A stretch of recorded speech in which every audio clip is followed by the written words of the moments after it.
Origin channel from Reacts, and this is Russia in Chaos, New Territories, Panic and Protest by the channel NFKRZ. Yes, this channel is, I guess right now, is the only channel. Basically, I get my information from that side. So yeah, it's interesting because he's Russian who's now living in Georgia, right? And he has, I guess, unbiased look on things, which is great, right? So yeah, and obviously he's a great content creator, so he research and knows about things deeply. So for any news from that area, he's great at it. So yeah, I guess I saw the pop-up news that Russia got new territories, basically the same one that they kind of controlled in a way, Donbass or something, right? I guess that's they are officially now part of Russia. So yeah, and they're obviously this caused protest apparently. But yeah, let's watch this one. Remember, if you like my reaction, don't forget to like, subscribe. So I'm going to videos to react to more. Check out the reaction, there's a link in the description. And yeah, let's do it.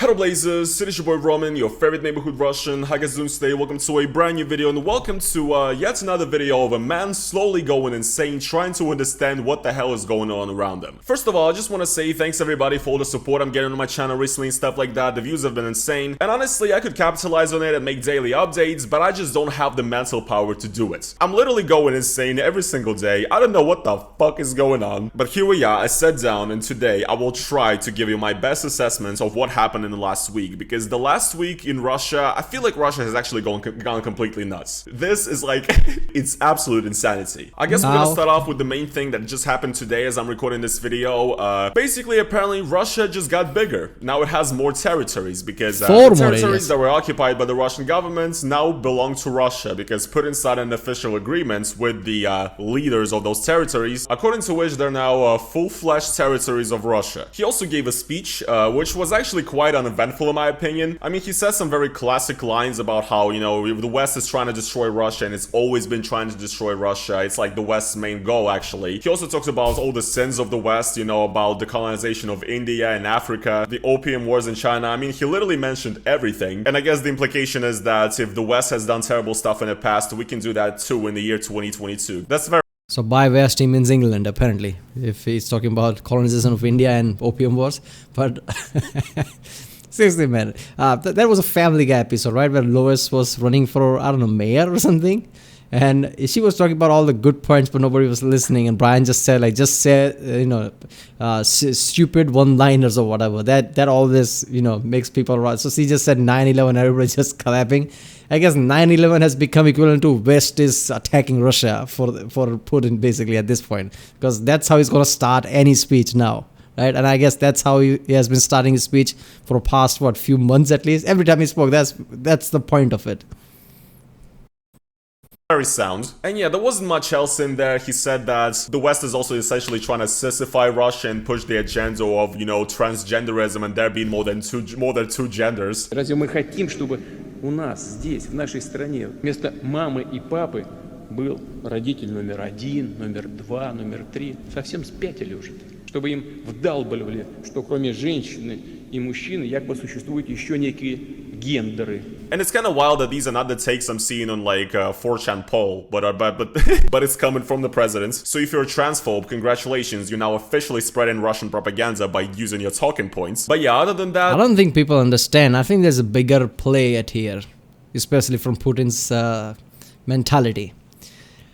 He sees how divided US is becoming. Left-wing, right-wing, Democrats, Republican, right? One side is completely opposite of the other nowadays. They have been kind of like that for a long time, but nowadays, especially in this past decade. So I guess he's playing at that, right? There are people who support, basically this kind of a woke mentality of anything, right? Different genders, multiple genders, whatever, right? And there are people who really don't, who just like, two genders, right? So I guess by talking like this, he's appealing to those people from US and places, right? Who, the people are already saying during the Trump time that I'd rather be Russian than be Democrat. That was their, basically, people wore t-shirts like that, right? So I guess he's playing at that. So there is no undivided, undivided voting like, okay, this is bad and blame Russia. He's dividing them in a way that some people like, oh, he's fine, and some people like he's bad. So there is, just squabbling going on there while he does his thing. So, I guess he's playing political game with it. I don't know. I might be reading too much into this, but I'm pretty sure that's the case.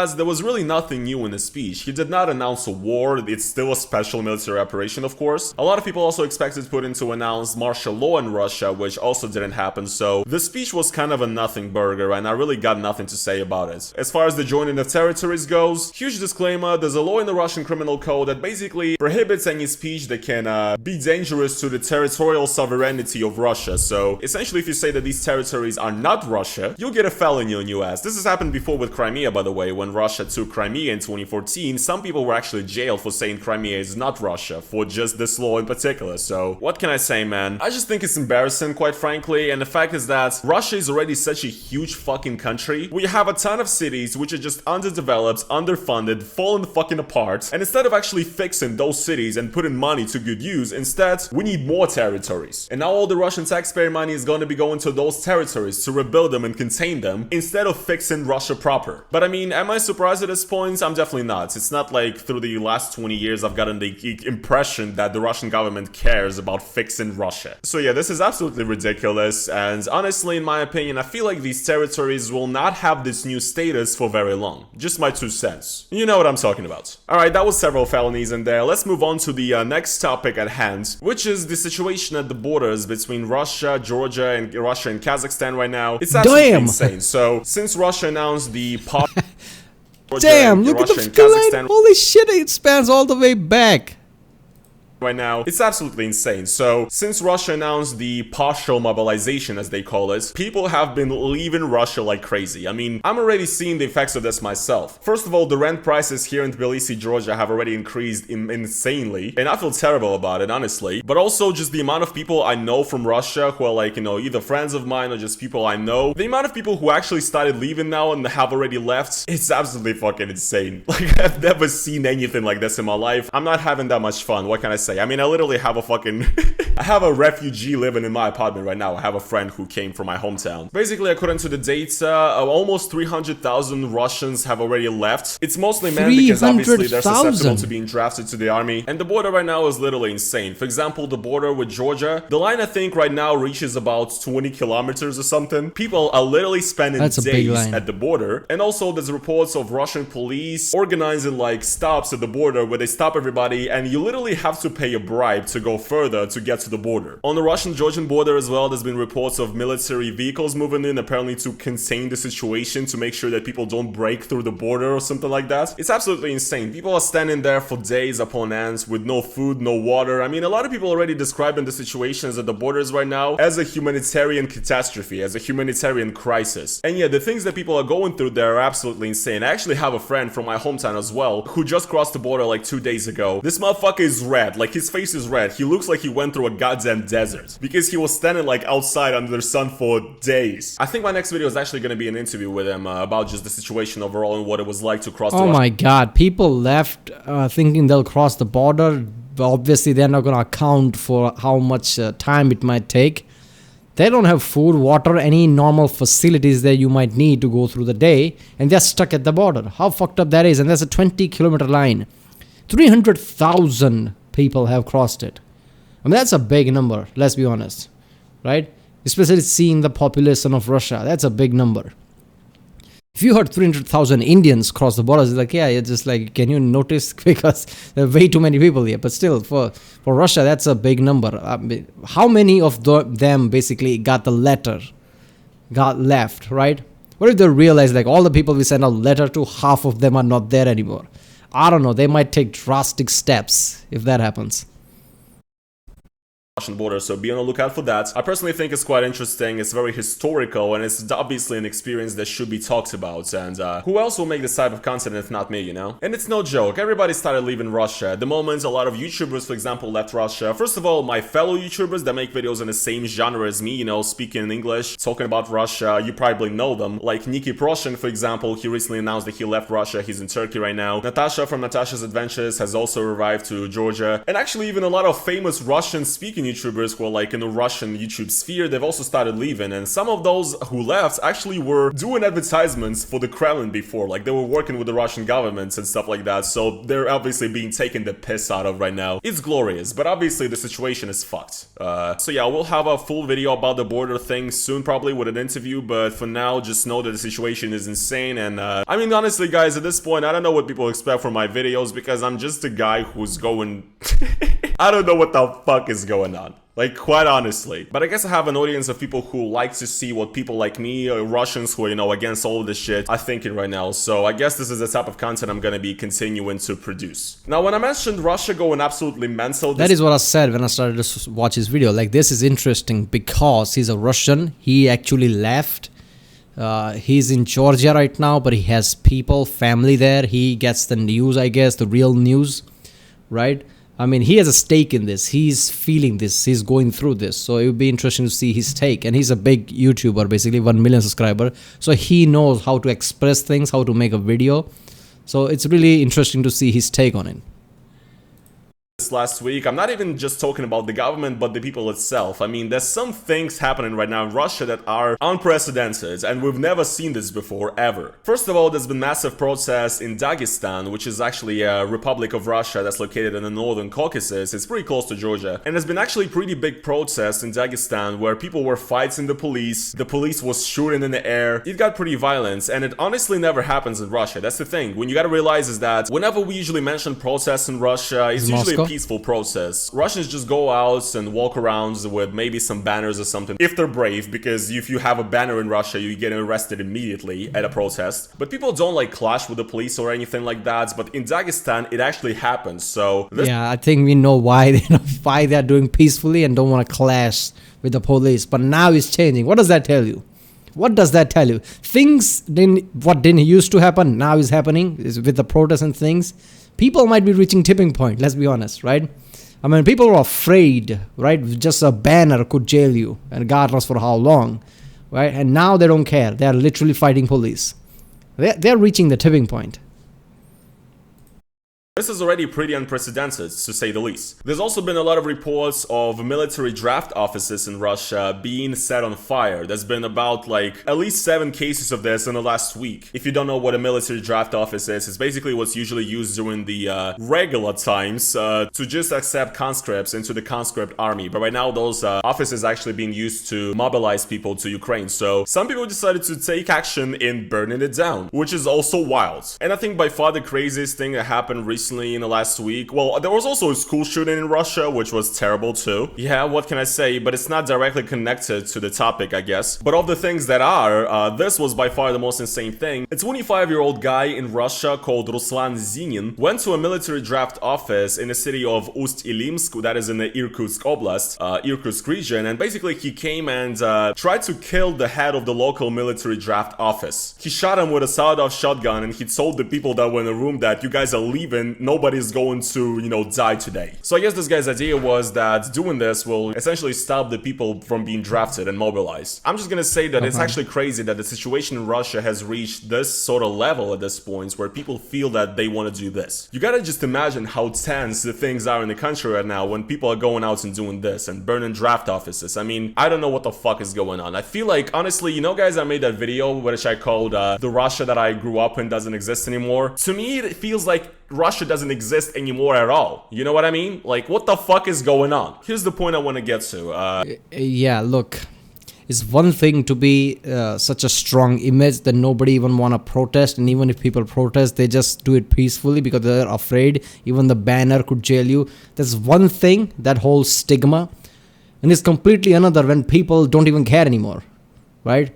They're literally doing the shit they wouldn't have done ever because they would be afraid of their life. They are not anymore. They would punch a police, do shit like this, fire, put fire to the buildings, right? And depends on how big the protest is, because it's small. There's a saying that even the small fire, not I mean literally, small fire in people's courage can trigger a big, nationwide, right? Nationwide fire. So I don't know, man. I don't know what's going to happen in the future. But yeah, like I said in the last video, if the entire people, if the 300,000 people just fucked off, right? Like, I'm not doing this.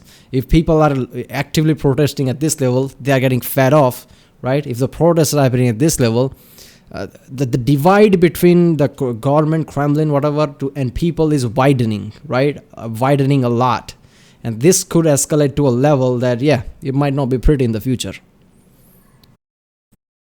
The thing is, guys, throughout this entire time for the last half a year, I've been basically treading the line for a while, you know. I only say special military operation, stuff like that, because I have family and stuff in Russia, you know. I don't want to ruin shit for them. I also don't want to ruin things for myself, because a lot of my fans basically, you know, want me to sacrifice myself for content, which is, it's a noble pursuit, I don't disagree, but people basically think that the world is easier than it actually is. I cannot even count the amount of messages that I received that said that Roman needs to apply for political asylum, you'll get it like 1,000%. I don't think I will.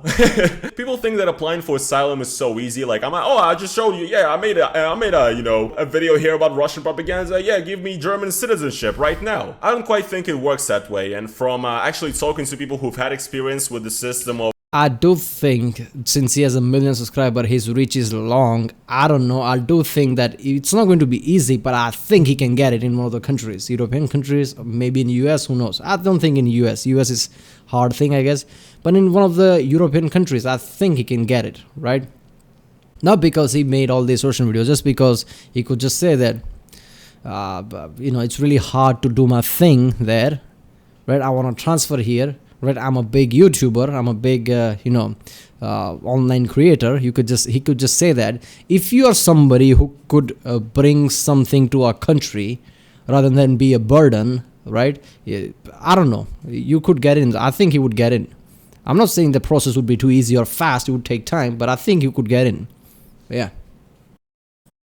Of asylum and stuff like that, it is very difficult. The possibility of you getting denied is insanely big. And overall, this is a process that takes months upon months, and also you have to be in the European country, for example, if you want to do that, which I'm not in, obviously. So I don't think people understand the position that I'm in. I just don't think I'm in a safe position, honestly, and people think it's very easy to get out of it, and it's not. But I feel like that at this point, with everything that's going on, I kind of feel like treading that fucking line gets harder and harder, because at this point, just calling it like it is already fucking dangerous, you know what I mean? So I literally feel like I'm at a crossroads. Like, I don't want to fucking sacrifice my entire life and freedom for content, but also I don't want to fucking lie to myself and lie to people and not say what I think. It's really like being rational and being passionate, and those things are always fighting inside of me, and I'm going fucking insane. And specifically, I would say one of the reasons why, honestly, in the recent weeks, I feel like shit when I'm recording videos. Because every time I'm recording a video, not only do I have to go back to all of these news that are already driving me insane 24/7 that I'm reading on my phone and shit, but also it's not very safe to talk about. And the thing is, I don't want to become a political YouTuber. This was never my aim, honestly. I have more fun making videos about like traveling or just telling about, you know, funny little things regarding to Russia or like, you know, post-Soviet countries. But obviously, in the points of history that we're in now, that content cannot exist. But I'm not trying to be a news channel or a political channel. I'm trying to be me. And I'm trying to give you guys my experience on what the fuck is going on. So I don't even know what point I'm making, quite honestly. I'm just saying that it's a very tough time right now. It's a very tough time right now to speak the truth. And it's also a very tough time right now to be rational and actually preserve yourself. Too many things make me anxious these days, and I live in a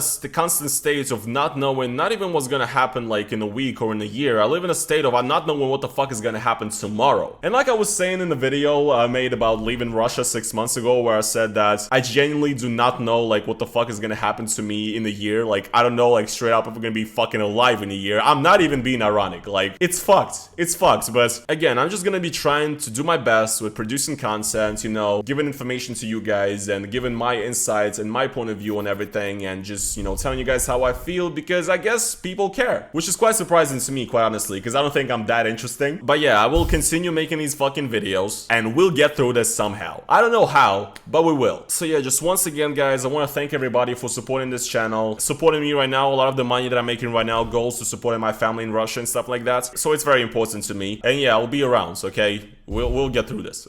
I hope so. Anyways, guys, yeah, I guess this is gonna be pretty much it today. Yeah. I mean, I don't think he should, you know, he should be brave in that sense where he just says anything he wants without worrying about anything else. I don't think he should do that. Safety should come first. Content, yeah. Whatever he's saying right now, whatever he's providing, his take is already good enough. He doesn't need to risk anything. Like he said, his family's there. Eventually, he will have to go back to Russia since he can't just stay in some other countries. And you don't want to make an enemy of anyone. So yeah, I can't even imagine what his what his mentality is. First of all, his family is there. He must be already afraid for them. I know he's in Georgia, but he must be afraid for his family already. And then he has to constantly be, his anxiety level must be high. But this is just fucked up all around. I don't know. I know what's going to happen in the future. But yeah, things are escalating, right? Like I said in the previous video from this channel, that something might happen, whether from the inside of the country or outside forces, right? And it feels like both sides are kind of amping up in a way. So I don't know what's gonna happen, but yeah, this is just fucked up. Alright, people, that was Russia in Chaos, New Territories, Panic and Protest by channel NFKRZ. If you like my reaction, do like, subscribe, and I'll see you next time.